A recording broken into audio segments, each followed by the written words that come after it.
Hey everybody, how's it going? Today I'm going to break down one of my recent artworks called Walker. I got quite a few people asking me how I got the look and style of this, so I thought I'd just make a quick little tutorial breaking it down. It is pretty simple overall. Here's the scene in Blender.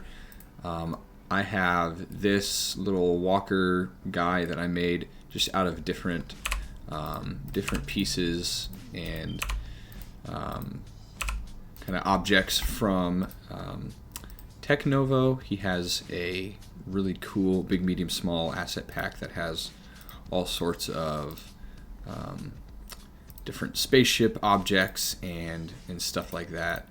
There we go. That I just kind of kit bashed a bunch of these together and made this Walker character out of different pieces. And then same with the character up here. This is one of his that I just dragged and dropped and went in here and posed around. So the setup for that is pretty simple. The ground plane here, if I go into render view, this is just a basic ground flat plane with this little setup right here. So it's just it's not quite black, but it's a dark blue color, and everything is pretty basic in the principled BSDF, other than the roughness is at 0, so it's super reflective.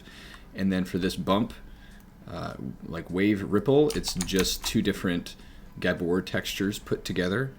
I didn't really mess with anything other than the rotation and the scale of these. So these are just offset, they're kind of rotated. If you see here, one's at a 45, one's at 119. So when you combine them together, you get kind of this crisscross pattern. And that's just plugged into the height of a bump node with strength at 7. You can just mess with that, get it however you like to make it look however you want. Sometimes I'll layer quite a few of these on top of each other to get some like bigger waves and smaller ripples within them.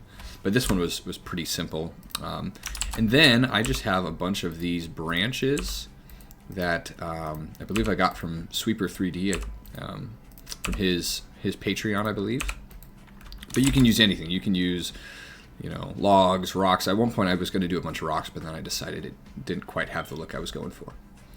Now, as far as the render settings on this, I believe I rendered this with no background, if I remember correctly. Hey, Techo from the future here. I actually ended up rendering the original with the background, so I didn't make it transparent. You can do either, it's up to you. I believe in the final it's just like an orange background, something like this. Nothing too crazy as far as the world environment goes.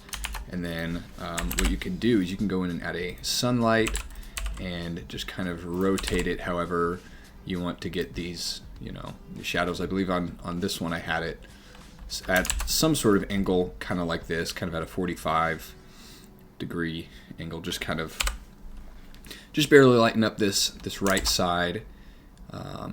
Pretty simple. Now for the actual material itself, the only thing I changed, again, we're in Eevee for this, and I have ray tracing on. You can do it without ray tracing if you'd like, but you won't get those reflections on the water or anything. This is in Eevee, and all I am going to end up doing is right before the final base color node here, where this lighten that goes into base color, I just added a brightness and contrast node, and I brought the contrast down in these, and then I believe I brought the brightness down 1 click or so. I don't exactly remember, but it just kind of softens up the textures and makes it look not as photorealistic. And I did the same thing for the clothes and for the skin as well. All right, the last couple things that I did were mess with the mist pass. You want to get the mist pass dialed in well here. So if you go over to your in rendered view, you can click this drop down arrow and change the render pass to mist. And then if you go over to your world properties, drop down here with mist pass, and then you can just kind of adjust this however you would like it. I did something like this, I believe, like 100 meters. It all depends on where your camera is. My camera's not too far away, and I have it set to 80 millimeters. So it's kind of zoomed in, but again, just mess with it. The key is you want all of your objects in your scene to be able to be discerned by the mist pass. So for example, if I brought this way down, see these sticks here in the background, you lose them and you won't be able to use the mist pass to put any mist behind them. So something like this, to where the edge of your scene is still visible in the mist pass, that'll do quite well. All right, last thing that I did last thing in Blender to really make this look nice and stylized was I added a grease pencil line art. And this is really easy to set up. All you need to do is you just add a blank grease pencil object. Make sure, let me see, where did I put that? There it is. I always like to put this in its own collection. It just makes it easier once we start modifying it. Now you're going to go to the modifiers here and add a line art modifier. Now for the collection, you want to make sure everything in your scene you want affected by the grease pencil is in a collection together, right? So it's all of my stuff is under this collection right here. So I'm just going to select that one. For layer, just choose layer. If you have more than one view layer up here, you can mess with that, but you don't have to have anything different going on there. And then for material, just choose black. This should be default within Blender.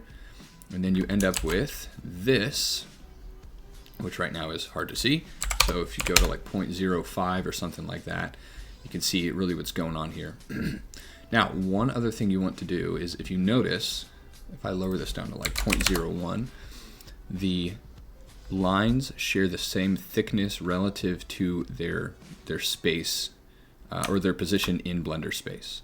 So everything here is like, this line thickness is the same as this line thickness, but it gets thinner the farther it goes away from the camera because they're all the same. What you want to do is make it to where every line is the same thickness within your camera view. It doesn't matter where they are in the world. Something back here is going to be just as thick as something up here. So the way to do that, here I'll just pull up the other one that I already have here. The way to do that is you go over to your geometry nodes editor, and this setup here is what you're going to use. Now don't worry, I will link this in the description below. You don't have to set all this up. I just got this off of Blender's website. This is their screen space thickness modifier. So you'll just, when you get your grease pencil and you append that, you append the modifier into your scene, all you need to do is just click New with your grease pencil selected in your geometry nodes editor, hit this drop down arrow, and then just click on its screen space thickness.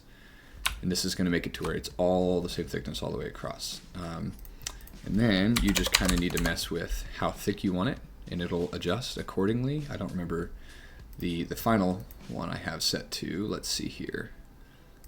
Yeah, 0.002. Again, it's just a matter of preference at that point. How thick do you want the lines to be? All right, last thing you want to do over in the compositing workspace, I just add different file outputs. I believe I only used 2 for this piece. One is going to be for your mist pass, so you want to make sure over here in your view layers that you have mist enabled right here. That is going to allow you to actually export that black and white mist pass, the depth pass. So over here I will set my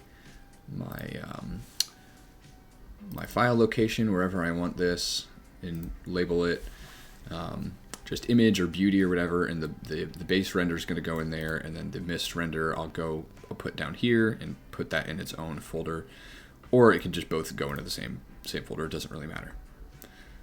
All right, once you render those out, you're going to hop over into Photoshop, and let me see where I put these. What did I call this?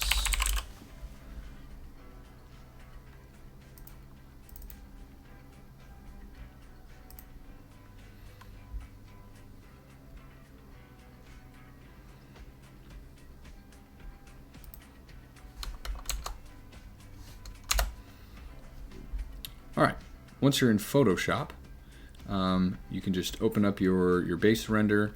Now I ended up actually, now that I'm looking back at it, I kept the background in for this one. You can make it transparent and put your own background in Photoshop. That's fine. It's up to you. It doesn't really matter either way.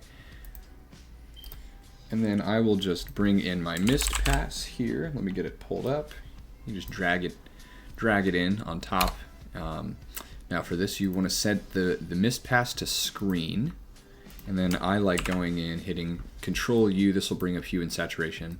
Hit colorize, and you want to get that kind of orange color that you have in the rest of your render. Bring up the saturation, and then you can mess with kind of the levels here, however you want them. And for the opacity, we can just drop it down until it has a nice haze to the whole scene. Just a little bit. You don't need a ton, but we're going to do a couple other things to get a really nice gloomy looking effect on this. Now I'm going to use the mist pass again to determine where I'm going to be able to paint fog and mist behind the character. So in order to do that,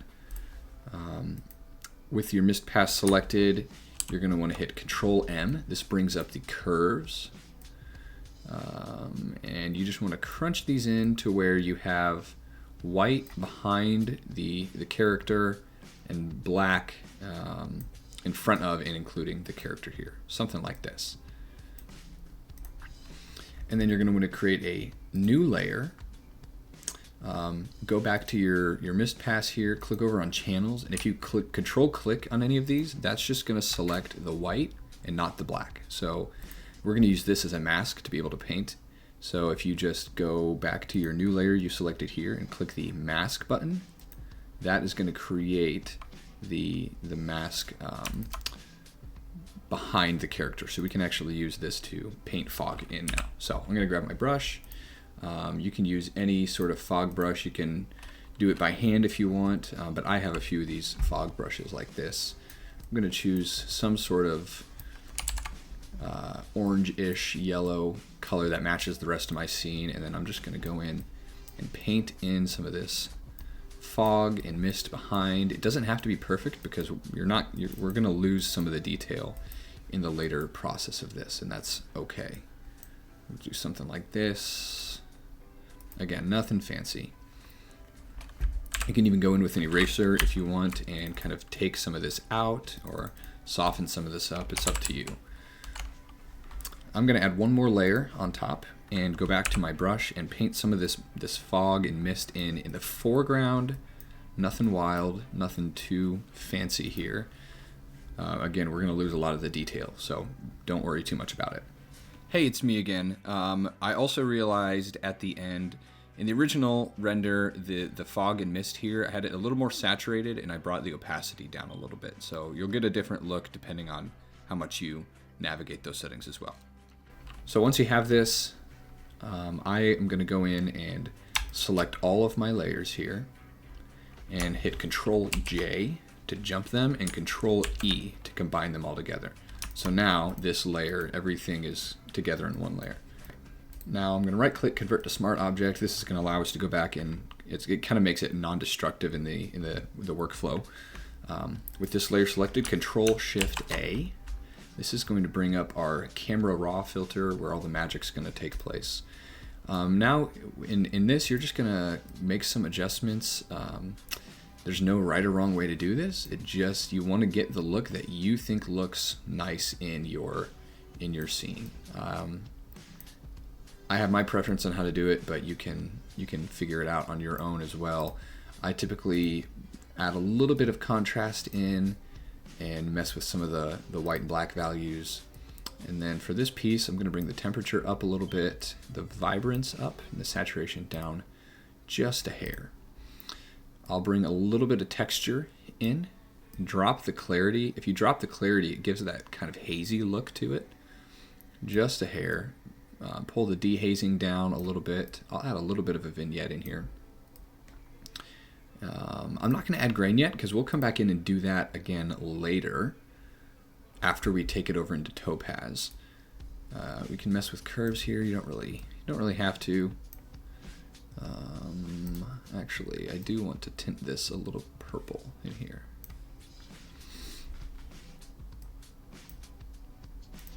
All right, for the color mixer, since we've got some oranges, I'll mess with these a little bit, saturation.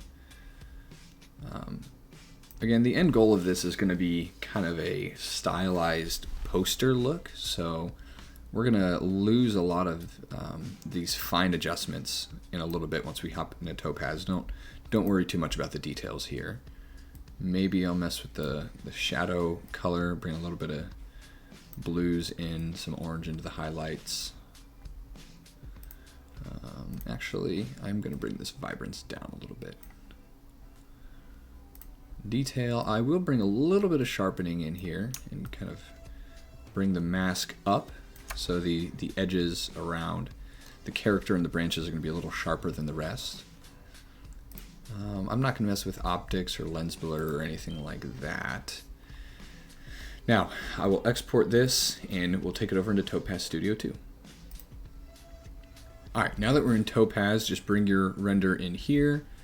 I have a bunch of these pre-built looks. I'm a big fan of Hugh Lieb and his artwork, so I have a lot of presets that kind of look like his. I actually ended up making a preset for this one specifically that I called Vintage Poster.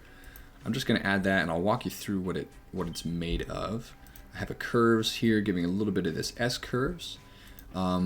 I have film grain, but I think I'm going to add the film grain in Photoshop. I like Photoshop's film grain better, so I'm going to take this back into Photoshop once we're done here and add the film grain on top. So I'll pull that down to 0.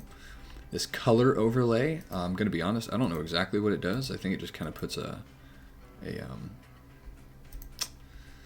like a color hue over top of it. I'm not quite sure, but I like it. Dual tone, same thing. I don't really know what it does, but I like the effect of it. It kind of just changes the color saturation and hues in slightly different places. Texture here, this one is really helpful for getting this poster look. This takes just a different image texture and kind of overlays it on top. You get some really cool subtle details by doing this. I just went with burning orange for this one, and you can kind of see if I bring it up what it's doing here. But burning orange, I liked the way that looked.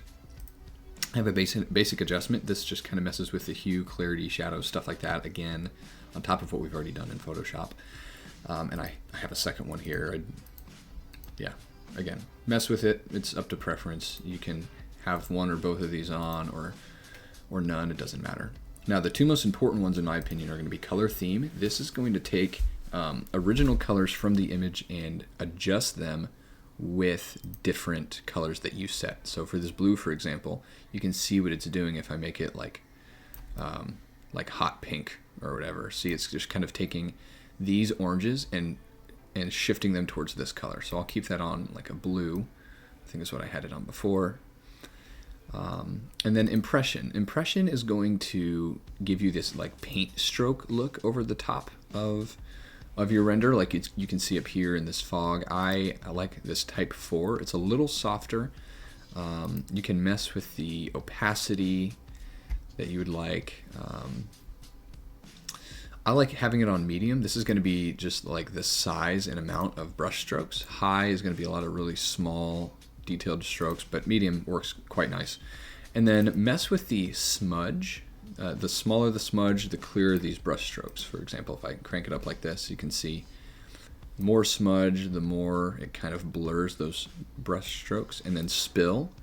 This is going to determine like how far across from one color to another these paint strokes go. So the lower the spill, it's going to be nice and clean and tidy. But if I pull this up, you can kind of see it's spilling over into, like, the colors from here are spilling into here and vice versa. I like keeping this pretty low. I'll bring the smudge back up a little bit and bring the opacity down. And that is about it. I think in the final render of the first iteration I did of this, the fog was not as opaque. It was a little more subtle. And so again, you just get a different look every time you do it. It just depends on what you're looking for, and you can do a lot of experimenting. All right, so I'll take this one back into Photoshop, and I'll show you kind of the final adjustment I'll do.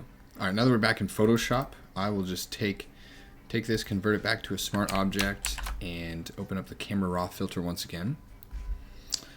Let me see here. A few things. One of the biggest things I'm going to do is I'm going to add the film grain in here. I like the film grain in Photoshop better. In Topaz, there's like a repeating tiling texture going on, and I don't really like that. So for the original, I brought this up pretty high. It gives it just a little bit more of a grungy look, and I feel like helps with that kind of old vintage style. And then, let me see, you can just, I might mess a little bit with the color mixing again here. I don't know, it's up to you. This time around even, this looks a little bit different from the original, and that is okay. Again, it just depends on what you're looking for in the end. You'll get some different results. I think I did in the original something like this, where I brought the yellows down, and it kind of, in the luminance down a little bit, and it gave this really nice contrast with the fog. Let me see here. Something like this.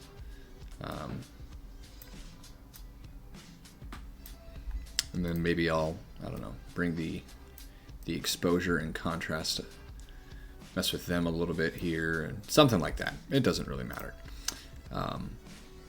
And then if you want to add the text in like I did in my first version of this, you can just use that mist pass again and do something similar to what we did earlier, where you just make sure the background is isolated like this. And then you can bring in your text, whatever you would like it to be. This is something I just made in Canva, just black text on a white background. And then let me grab the mask again here, and then you can just add the mask. I make sure I unlink it, that way when I move the text around, the mask doesn't move with it. And then I'll just select the background color, in this case the white, because I don't have Canva Pro, so I can't export on a transparent background. Just make sure I select similar, and then I'll also expand. If I go up here to select, modify, and expand, I'll expand this by like 5 pixels just to make sure it don't get any bleed. And I'll just delete that. Let me rasterize this layer first. There we go. There we go. Now I got my text, and I can move it around and put it wherever I'd like. And the original, I put it somewhere up here like this, and then you can just take this, go into hue and saturation, colorize, bring the brightness up, and then just make it whatever color you want. High saturation, I did yellow in the original. So something like that, and then you can even, if you want, put a camera raw filter on this and add some grain to the text as well, or you can even put the text in there before you do the camera raw filter like we did. Something like that. There you go. And like that, you've got a final product. Let me know in the comments if there's anything that you would have done differently. I'd love to see any work that you guys put together using this method. If so, please tag me on Instagram. You can find my Instagram in the link down in the description. Otherwise, I will see you guys later. Thank you.